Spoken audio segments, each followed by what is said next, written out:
आगे हमारे पास data types in Python. Python में मुख्तलिफ किस्म के डेटा टाइप्स होते हैं। डेटा टाइप होता क्या है? डेटा टाइप एक टाइप ऑफ वैल्यू होता है जिसमें हम वेरिएबल की वैल्यू स्टोर करते हैं। पिछली क्लास में हमने पढ़ा है कि हमने लेट्स सपोज एक एज नाम का वेरिएबल लिखा है, एज, और उसमें हमने वैल्यू स्टोर की है 23। अब ये 23 है क्या? ये 23 एक इंटीजर वैल्यू है। कौन सी वैल्यू? इंटीजर।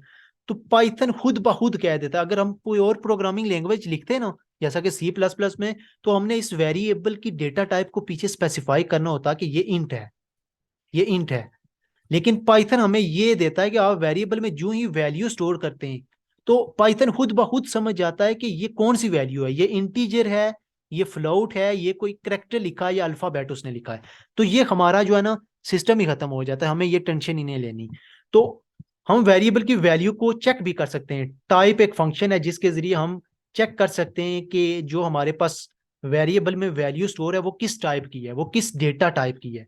तो हमारे पास कुछ टाइप्स के डेटा टाइप्स आते हैं, जैसा कि इंटीजर हमारे पास, जिसमें हम इंटीजर वैल्यू स्टोर कर सकते हैं। फ्लोट, जिसमें हम डिजिट भी स्टोर कर सकते हैं, जैसा कि 3.0, तो ये हमारे पास फ्लोट वैल्यू हो जाती है। डबल में हम जो है ना फ्लोट से थोड़ा सा हाइयर लेवल का स्टोर कर सकते हैं, जैसा कि 3.00। और बूल में हमारे पास ट्रू और फॉल्स ही होता है, ठीक है, या ट्रू और या फॉल्स। और कॉम्प्लेक्स में हमारे पास जो है ना इमेजिनरी पार्ट भी हो जाता है, जैसा कि ऐसे, अगर हमने कोई ऐसे वैल्यू स्टोर करनी है, 2+5J, अगर आपने मैथमेटिक्स पर ही है तो ये इमेजिनरी और रियल पार्ट हो जाता है, ठीक है। 5J तो आप कॉम्प्लेक्स में इस तरीके से भी स्टोर कर सकते हैं। आगे हमारे पास कौन सी डेटा टाइप्स आती हैं वो देखते हैं हम। तो ये भी हम जाके ना पढ़ेंगे कि डिराइव डेटा टाइप हम किस तरह बनाते हैं, यूजर डिफाइंड। ये अगले सारे ये टॉपिक्स आएंगे जिसमें हम function, list, tuple, set, dictionary cover करेंगे, क्लास, रेंज, ये सारा कुछ हम कवर करेंगे। लेकिन वक्ती जो हम कवर करने जा रहे हैं वो हमारे पास बेसिक डेटा टाइप्स, कि वो किस तरह हम जो है ना सेट कर सकते हैं और क्या हमारे पास होता है। तो चलिए चलते हैं हम अपने कोड पे। हम कोड पे आ गए हैं, तो मैंने इसको जो है ना पिछले प्रोग्राम को क्लियर कर देना है। अच्छा, अब मैंने एक डेटा टाइप डिक्लेयर करनी है, तो जो ही मैं वेरिएबल डिक्लेयर करूंगा, लेट्स सपोज मैंने एज डिक्लेयर की और मैंने इसमें वैल्यू रखी 23। तो अब ये मेरे पास जो 23 है ये इंटीजर है। ये कौन सा है? ये इंटीजर है। तो इंटीजर में मैं कौन सी वैल्यू स्टोर कर सकता हूं? बस नंबर स्टोर कर सकता हूं, डिजिट स्टोर नहीं कर सकता। तो ये मेरे पास इंटीजर वैल्यू है। अभी मैं इसको प्रिंट करूंगा, देखना, और इधर मैं कहूंगा टाइप ऑफ, और इधर एज लिखूंगा। तो मेरे पास ये टाइप ऑफ मींस के ये इसकी टाइप देगा कि ये इस वेरिएबल की टाइप कौन सी है, डेटा टाइप कौन सी है। कंट्रोल एस करूंगा और मैं इसको कोड रनर से रन करूंगा।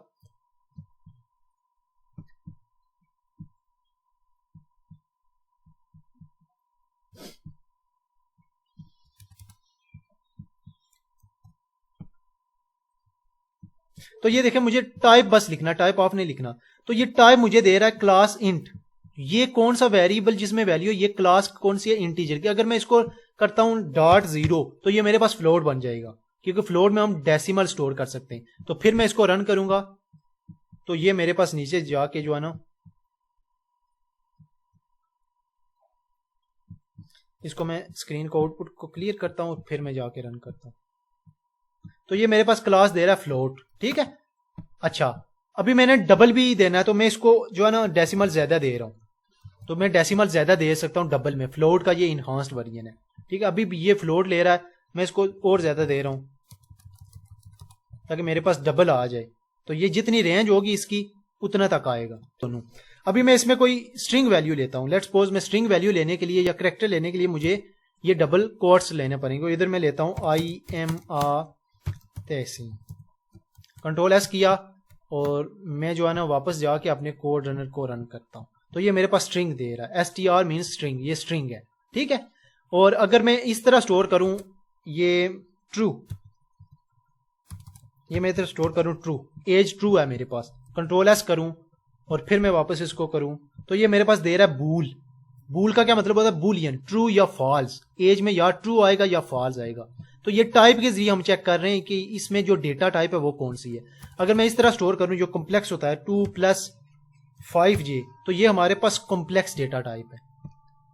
तो ये देखें, ये बता रहा है मुझे ये कॉम्प्लेक्स डेटा टाइप है।